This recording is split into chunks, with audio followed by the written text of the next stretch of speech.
Assalamualaikum warahmatullahi wabarakatuh, sedulurku sebangsa dan setanah air. Berjumpa lagi dengan saya. Semoga kita selalu dalam lindungan Allah Subhanahu wa Ta'ala, dijauhkan dari segala bencana, mau bencana alam maupun bencana yang keluar dari diri kita sendiri.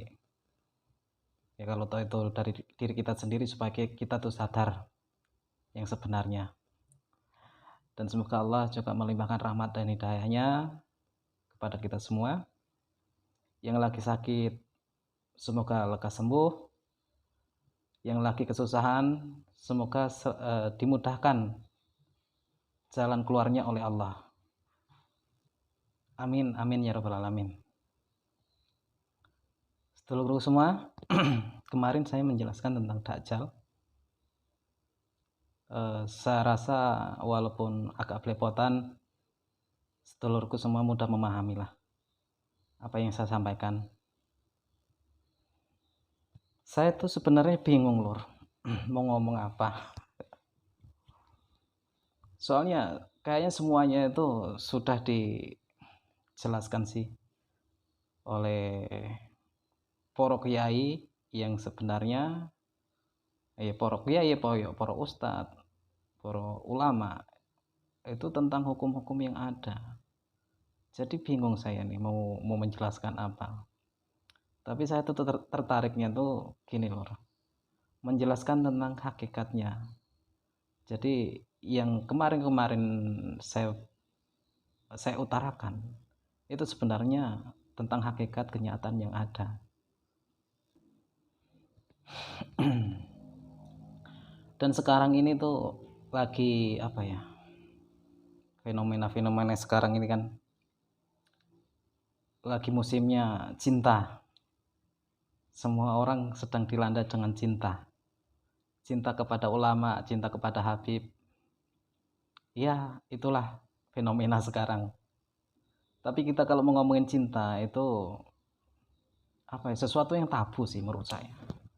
Karena cinta yang sebenarnya bukan membiarkan orang yang kita cintai itu terjerumus apalagi tersakiti. Walaupun itu dengan perbuatan dirinya sendiri. Kalau kita membiarkan, apalagi mendukung, membiarkan orang itu terjerumus dengan perbuatannya dia sendiri, berarti itu bukan cinta, tapi benci. Dan lucunya itu, setiap orang mengatasnamakan cinta. Cinta yang mana ini kira-kira lur? Saya tidak ngerti. Dan semua itu dibalut dengan kebenarannya masing-masing, menurut dirinya sendiri. Padahal belum tentu benar. Terus bagaimana yang benar itu lur? Apakah kita tuh membiarkan orang yang kita cintai, yang kita hargai itu berbuat keji, berbuat zolim, terus kita biarkan, malah kita dukung, atau gimana nih? Karena saya bingung sekarang ini dengan fenomena saudara-saudara kita, sedulur-sedulur kita yang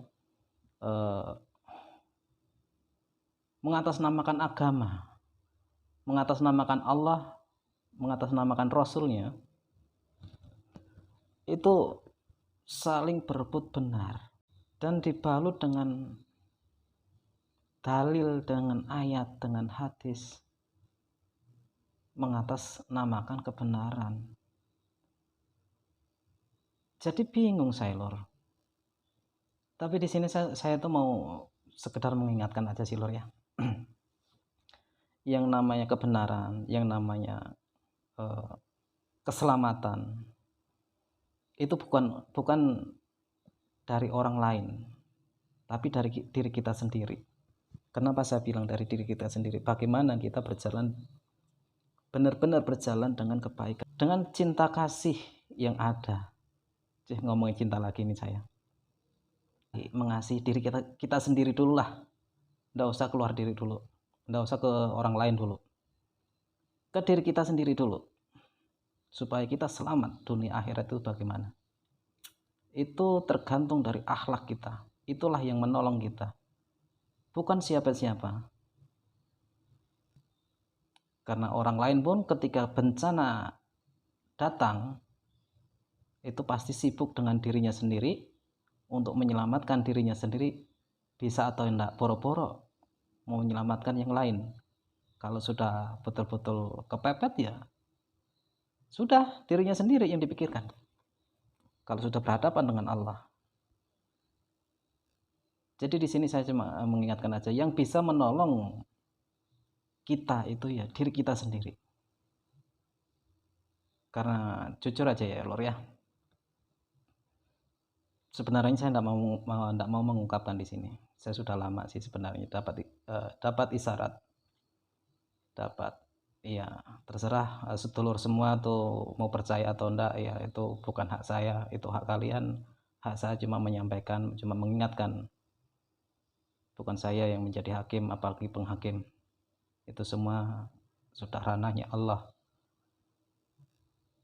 Apa salahnya saya mengingatkan saudara-saudaraku, sedulur-sedulurku semua yang ada. Karena dalam waktu-waktu dekat ini akan ada yang namanya bencana yang sangat dahsyat,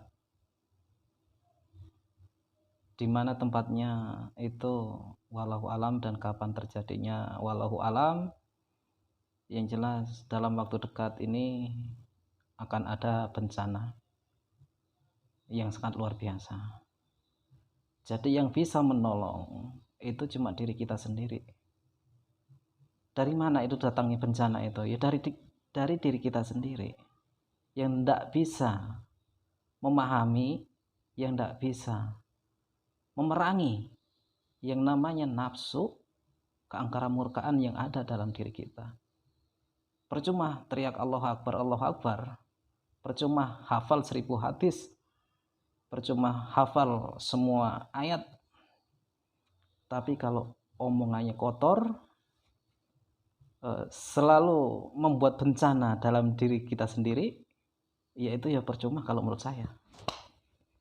Jadi jangan mengatasnamakan kebenaran, dihajar sama orang. Saya tidak takut mati, karena yang saya bela adalah kebenaran. Lo kebenaran kok dihajar sama orang lain atau dihakimi sama yang lain, itu bukan kebenaran, itu kekonyolan sih menurut saya. Asal sedulur tahu ya lur ya, sebenarnya alam semesta ini itu selalu berzikir, selalu memohon kepada Allah setiap saat,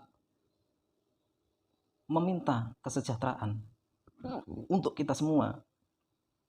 Tapi orang-orang yang terbalut oleh nafsu keangkara murkaan, menghalalkan segala cara, mengatasnamakan kebenaran, itu yang merusak alam ini.